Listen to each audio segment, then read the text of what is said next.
Hey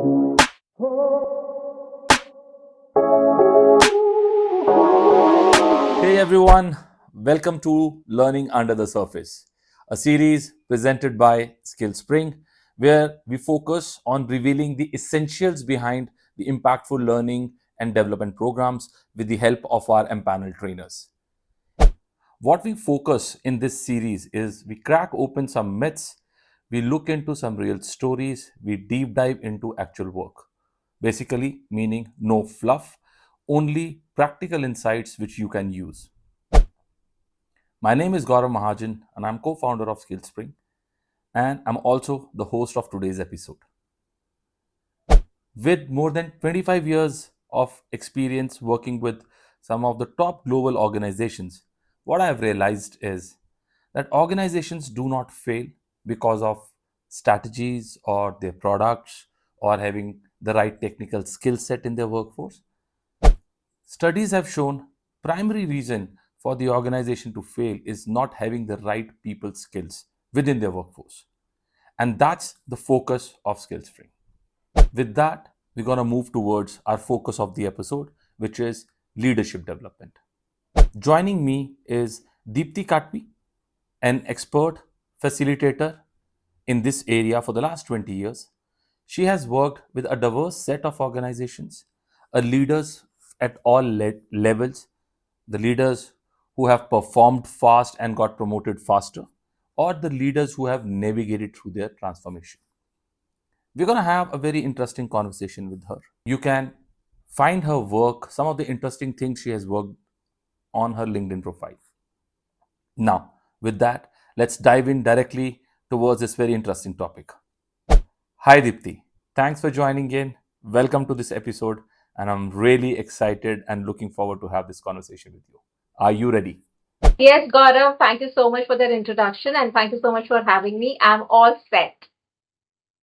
Great. With that, let's just dive in directly. I have some interesting questions for you, right? Let me start with the first one. When you look at the organizations today, right, you see many things, you see different leaders. As an expert in leadership development journey, what what makes you see and what makes you separate a real leader for someone who is just holding a leadership title? Honestly, Gaurav, a leader is somebody who doesn't just, hold a leadership title, but he or she is willing to or is capable enough of separating the title with just one simple thing that's emotions. A leader is somebody who makes the employees and their own people feel safe, trusted, and heard. And they kind of spark the belief in others and they feel that this particular employee or a team member can do something better for the organization. They have complete trust in their own people, and that's something that separates them from the rest of the crowd in the organization. And I can give you a very good example to back this up. Recently, I was working with an organization where actually a project failed. And after the announcement was done, this particular leader got into the room with all his team members and all those people who worked on this project. And instead of blaming people for not doing things correctly, he just asked everybody that what do you think you could have done better and what were our learnings? So, with that, just one question, the energy in the room just moved from a fear factor to something where people thought that we can do it next time. And they got a feeling that this is just a learning and is just a start. That simply means the project has not failed, but we need to work on certain things probably which we are not good at. So that's a leader who will work along with the team and not say, hey, you know what, you're wrong and I am right. So I think that's leadership all about. Very nice. I think that's very nicely put because this just doesn't come with the title. It's come with the experience and it's also comes with the right mindset. And the example which you gave, Deepti, is very, very relevant. Great. Thanks for that. The next level, what I think will be good for our audience to know and learn from this conversation is what to do in the era when there is rapid growth happening around. So, my question is, many organizations we see promote high performers into leadership roles during rapid expansion, right? And at times they are not ready. So, should they do that, or is there a better approach while doing that? Great. I think a better approach would be somewhere, where we create a potential pipeline of leaders and promote them as and when there is a need. Because instead of just promoting people without looking at their capability and ability, may not even help. And I can give you an example of my first organization where I was working with. There was this leader who was doing a kind of capability building program for the entire floor, and he had rolled out a survey where there were three important questions asked to the potential high performers, rather who were ready to move to the next level. And those three questions were revolving around three C's. One is clarity. That simply means, do you know what is this role all about? Do you know what is your goal? And goal doesn't mean target all the time. So that's one. Secondly, it's the capability. So to work towards that goal, are you even capable enough? And the third one was culture. So this three C's talks about everything that a leader is expected to do once they are promoted. And with the first two questions, that is clarity, and the second one, that is capability, he embedded that along with culture to see if they are even cultural fit for that particular organization or team or even program. And this is very, very important because generally, when the stakes are too high and there's a lot of pressure in the organization, we tend to promote people who maybe are not capable enough, or maybe they do not have the right ability to prove themselves. And I think we should stop doing that. Instead, we can create a potential pipeline and then create our people internally to move to the next level. Brilliant. I think that's a very fair take, and I completely agree and acknowledge the answer, because if I look at my experience, I do see the same. Right, we are living in some very interesting times, right? If you look at the macroeconomic factors surrounding India, if you look at the Indian economy, the business is rapidly increasing. There's a lot of we already have the largest consumer base. We're also having the largest IT intellect. We are getting lots and lots of businesses, lots of GCCs are opening up here, which basically means a lot of work, a lot of jobs, a lot of skill set required, and that's why a lot of promotions are also going to happen along the way. And that's where I think your answer will help the audience to understand, looking at those three C's, whether they are in the right time frame to promote a certain leader, or they once they promote them, they can then keep working on those three C's as well. Did I say it rightly? Yeah, true. You got that well. All right. Brilliant. Brilliant. Then let's move to the next one, right? So now let's say we have promoted leaders, right? There will be scenarios when we see them, leaders who are promoted are struggling in their transition, right? Now, what are the red flags we need to look before that happen? That's number one.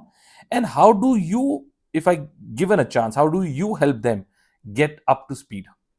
So recently there was a survey done by the Harvard Business School to check, what usually happens with those people who are either not trained or they are just promoted by looking at their statistical data. And within first 6 to 18 months, there are certain red flags which we see where either a people manager or a leader is actually not able to manage their teams. So there are high attritions, there are potential attritions, there are forced attritions. Also, the productivity in the organization or in the team is affected. And you will see certain data like the NPS scores or CSAT scores of that entire team goes for a toss. And this is very, very, visible from the first 6 to 18 months, or rather, just first 6 to 12 months time period when somebody is just promoted by just looking at their team's data. There are a lot of other things also which I think the organization has to consider. If we come across such instances in the organization, the first thing that we have to do is create a coaching plan, because a coaching plan that gives exposure to people to handle and manage high stake situations in the organization is what will help them to actually come out of a red flag and then become an amber, and from amber to orange, or from orange to amber to green, or we create a rag analysis for that particular leader. So there should be a glide path created where every week there are certain new things that gets introduced, and on the job they actually start performing. And when we say on the job they start performing, that doesn't mean they are alone. There is a coach assigned to them. There is a mentor who has been given to them so that there is additional support. Apart from that, there should be peer learning introduced. So peer learning actually helps the new joiners or the newcomers or people who are just recently promoted to actually learn from each other. Social learning helps because when we share some best practices and not so great practices within the teams, we learn more. And whenever we do any kind of learning sessions or training sessions, at the end of every training, we always tell our participants, you see to it that this training was just one part of your learning. But the actual learning that's going to happen is also with your peers and on the job. So apply all of this there and also see what challenges others are facing, and whatever you've learned today in this training program, apply it there. Share some best practices with your own peers. So this is what we actually do when we conduct any kind of trainings also for the leaders. All all right, great.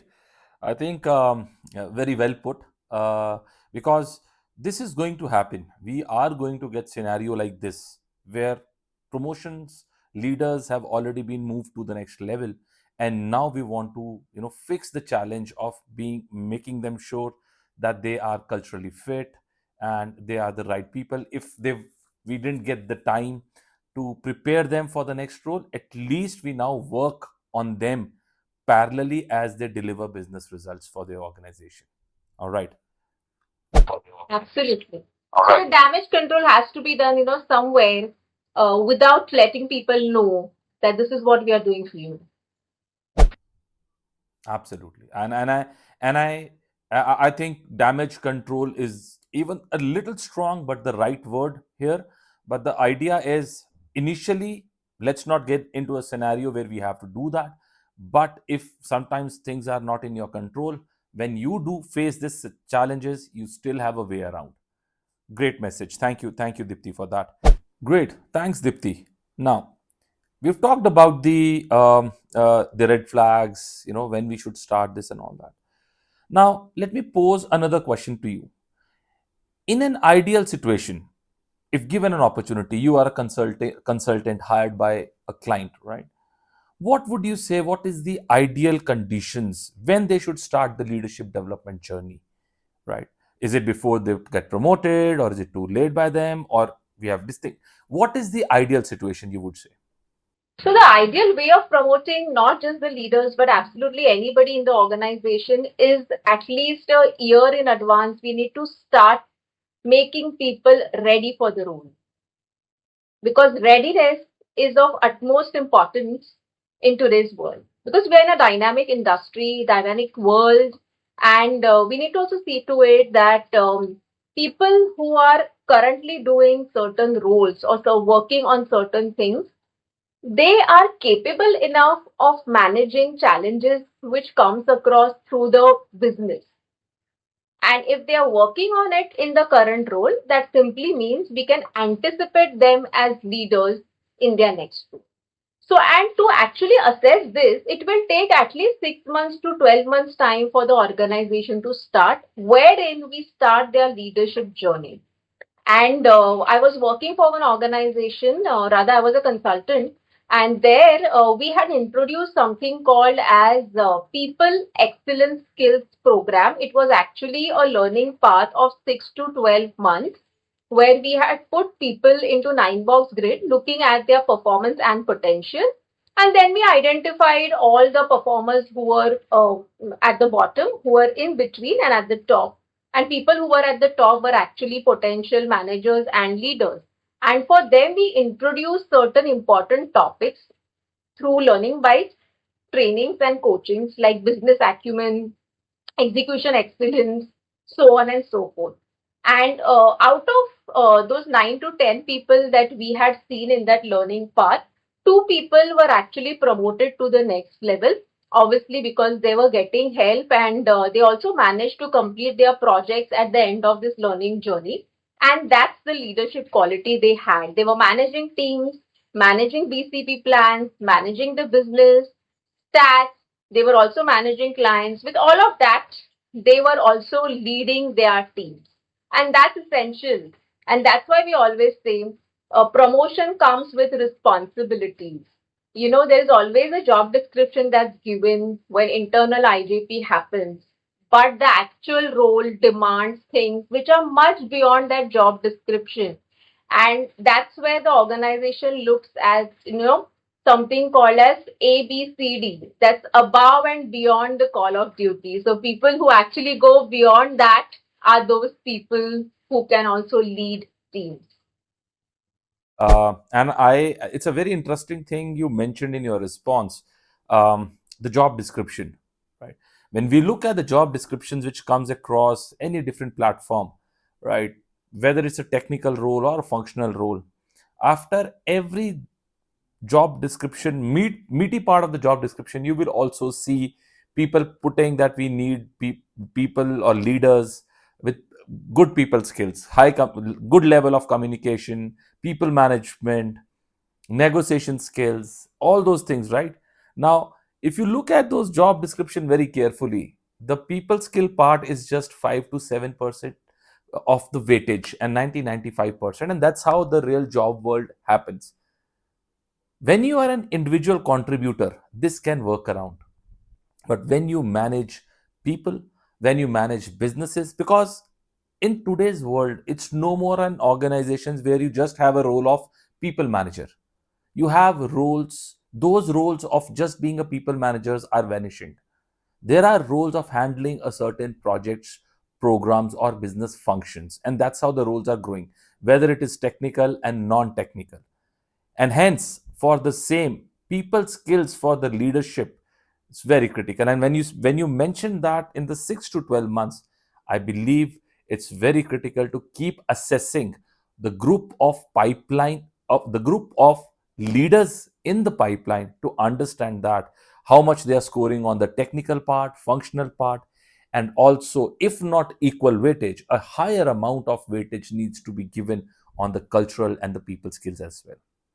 You got that right. All right. All thanks to you. So the another interesting one for you, Dipti, is we've spoken about what is leadership development, why is it required, when do you think it is required, right? I think it will be fair to the audience. It will be useful for the audience if we also talk about how does this programs look like? What is the physical form of this program? What all happens? Who is the right target audience? What do we do with them in this program? Sure. So thank you for asking me that question. We follow a very, very easy and a pragmatic approach for any kind of programs that we do, and particularly for this particular program, it's for individual contributors, people managers, somebody who's at a mid-level management, and for senior leaders and CXOs as well. And we do a complete diagnosis work with the organization to firstly identify and see what is the problem statement, what is working well, and what is not working well currently. And from there, we start working backwards so that we achieve the goal and work on that particular problem statement together. So, when there is any kind of diagnosis done, we use a lot of tools where we do surveys, we do focus group discussions with people, we do some kind of assessments to actually baseline the floor, and so that we know what is the benchmark and how do we take our people to the next level. Once we have all the data with us, we work on that particular data with the organization And we say these are some of the learning journeys or training plans which we can launch for the betterment of our people. So these could be workshops which could be either for a day or for 2 days or even for 3 days. And there's a pre-learning bite that we send out to all our participants, letting them know what is this workshop all about. We roll out the program where we have only and only experiential way of learning, which means there are role plays done, which means we bring in the actual business challenges to the training world. And along with that, there is a learning, high impact learning, which goes away in the form of takeaways for our participants. And after the program is over, there is a post learning bite also that we share with the participants. And that's where actually this entire journey begins. Because once the training is over, it's not just the end, it's actually the start of a new journey on the job, which they do once they go back to the business, right? So, this is a very, very simple yet a very structured approach that we follow for any kind of workshops or the learning journeys that we have. And we see some really good changes after these trainings are done. And in past, our clients have come back to us stating that we can now see, 20% improvement in the productivity after we did a learning or a training program on team management or team engagement. And some clients have also told us that we were actually expecting so many people to have tried. And our attrition rate currently was already 7%, which is so high. And after this training is done on train to retain, now we can see it has actually come down to a 3%, right? So this is something that we gauge because measurement of any kind of learning paths, learning journeys is very important. Brilliant. I think this is a very good trailer for the audiences who are interested to know exactly what happens and how does that happen. I think that's a very, very good points which you have shared with them. All right, then moving on to the last part. I think the great conversation so far. Uh, Last thing before I let you go, Deepti, uh, what's that one thing you wish every organization knew about leadership development before it's too late? So that's a very good question, Gaurav. Ideally, no organization you can actually fast track trust or emotional intelligence. We need to start doing things before someone is ready so that this entire journey becomes a long lasting learning experience and not one time incident because learning plans or training it's not an event, it's a continuous journey to actually fit into the culture and make the culture for the employees or our people in the organization, which will help them to build trust in the organization. So that's just one message, which I have on this today's podcast that leadership is actually not just a title; it's a journey. Leading people with trust, emotional intelligence, it's the need of today's dynamic situation that we all are facing in every organization. And I think some leaders have actually got it really well because they read books, they have mentors, they have coaches, and they are also part of peer learning groups. For those who aren't, they can start doing, after watching this podcast. All right. So, in another words, what you are saying is that uh, leadership development or people ready to become leaders does not happen on its own. There's a scientific approach which most successful organizations, successful team use. There's a scientific program for that, and people can leverage that program to build that with more proactive strategies. Yes, correct, yes. All right. I think this is a great place to end then with lovely message what you have for our audiences. Thank you so much, Deepti. And I really enjoyed this conversation and looking forward to more conversations with you ahead. Absolutely. Thank you so much for having me, Gaurav. It was really nice talking to you. And I hope people who are watching this particular podcast, they take away something along with them so that they can apply it in their job roles as well. Thank you and take care. Bye. You too. Bye bye. Thank you, everyone.